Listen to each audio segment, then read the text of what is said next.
আসসালামু আলাইকুম সুপ্রিয় দর্শক মণ্ডলী, আশা করি সবাই ভালো আছেন, সুস্থ আছেন। যে যেখান থেকে আমার আজকের এই ভিডিও দেখছেন সবাইকে আমার ইউটিউব চ্যানেলের পক্ষ থেকে সুস্বাগতম। এর আগে আপনাদের মাঝে ভিডিও শেয়ার করেছি, আপনারা ভালো সাড়া দিয়েছেন, লাইক কমেন্ট করেছেন, মতামত দিয়েছেন, বিভিন্ন প্রশ্ন থাকলে জানতে চেয়েছেন। এর আগে যে আমি 50টা হাঁস পালন করেছিলাম ওগুলো ছিল বেজিং হাঁস। আমার হাঁসগুলোর আপডেট আর দেওয়া হয়নি ব্যস্ততার কারণে। আমার আগের হাঁসগুলো এখন প্রায় 2.5 মাস যাবৎ ডিম পাড়ে, সবগুলো হাঁসই ডিম পাড়তেছে। আর আজকে আপনাদের মাঝে যে ভিডিওটা নিয়ে আসলাম এটা হচ্ছে আমার রাজহাঁসের বাচ্চা। এই 3টা রাজহাঁস আমি কিনেছি। দেখুন কি সুন্দর আমার বাচ্চাগুলো, কি সুন্দর করে ঘাস খাচ্ছে। আজকে আমার এই বাচ্চাগুলোর বয়স হচ্ছে মাত্র 16 দিন, মাত্র 16 দিন বয়সী। কি সুন্দর গ্রোথ চলে এসেছে।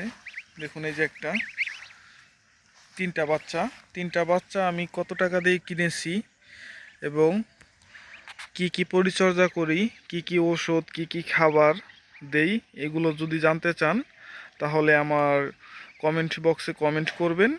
আমি আরেকটি ভিডিওতে সম্পূর্ণ আপডেট নিয়ে আসব। আজকে শুধু আমার বাচ্চাগুলোর সাথে আপনাদের পরিচয় করার জন্য নিয়ে আসলাম। দেখুন কিভাবে ঘাস খাচ্ছে। আর কিছু মূল্যবান টিপস দেই আপনাদের। হ্যাঁ, এই রাজহাঁসের বাচ্চা এগুলো এমন প্রজাতির হাঁস, এই হাঁসগুলোর অসুখ খুবই কম হয়, রোগে আক্রান্ত হয় খুবই কম। এই হাঁসগুলো শুধু ঠান্ডা এবং হাত পা প্যারালাইসিস হয় কিনা, ঠান্ডা লাগে কিনা, শুধু এগুলো খেয়াল রাখতে হবে। এজন্য আপনারা শুধু ঠান্ডার পরিচর্যা করবেন যাতে হাঁসগুলো ঠান্ডা না লাগে। আপনারা কিন্তু সবসময় একটা জিনিস মাথায় রাখবেন, যখন 0 বয়সের বা 1 দিন বয়সের 2 দিন বয়সের যে বাচ্চাগুলো আপনারা ক্রয় করে নিয়ে আসবেন, কখনোই এই বাচ্চাগুলোকে পানিতে দেবেন না।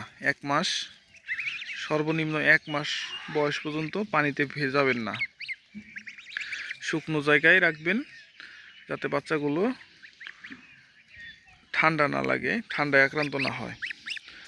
আর অবশ্যই বাচ্চাগুলোকে প্রাকৃতিক খাবার দিবেন, ঘাস, লতা পাতা এগুলো দিবেন। এবং এর পাশাপাশি লাইসোবিট একটা ওষুধ পাওয়া যায়, পাউডার।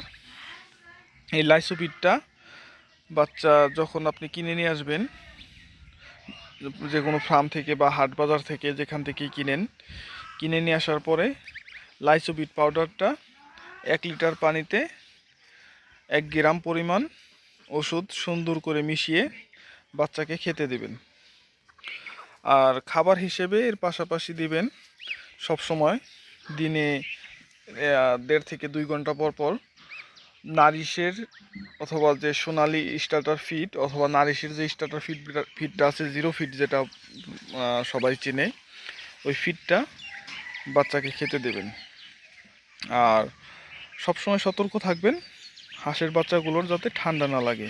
ঠান্ডা থেকে পরিত্রাণ পেতে বা আগাম সতর্কতা হিসাবে হাঁসের বাচ্চার যে পানির পাত্র দিবেন, পানির পাত্রটা এমন পরিমাণে পানি দিবেন বা এতটুকু ছোটো রাখবেন যাতে হাঁসের বাচ্চা তার শরীর পানিতে না ভেজায়, শুধু ঠোঁটটুকু ভিজিয়ে পানি খেতে পারে। তাহলে দেখবেন আপনার বাচ্চাগুলো খুব সুন্দর ঝরঝরে সতেজ থাকবে এবং সুন্দর থাকবে। আর আমার এই হাঁসের বাচ্চাগুলোর পরবর্তী আপডেটও আপনাদের জানিয়ে দেব। আর এই 3টি বাচ্চা আমি কত টাকা দিয়ে কিনেছি এটা বলে দিচ্ছি। এই 3টি বাচ্চা আমি কিনেছি 1300 টাকা দিয়ে, 430 টাকা পিস পড়েছে। আমার প্রত্যেকটি বাচ্চা পার পিস 430 টাকা করে পড়েছে। ধন্যবাদ, সবাই ভালো থাকবেন। আবার আরও একটি আপডেট ভিডিও নিয়ে দেখা হবে।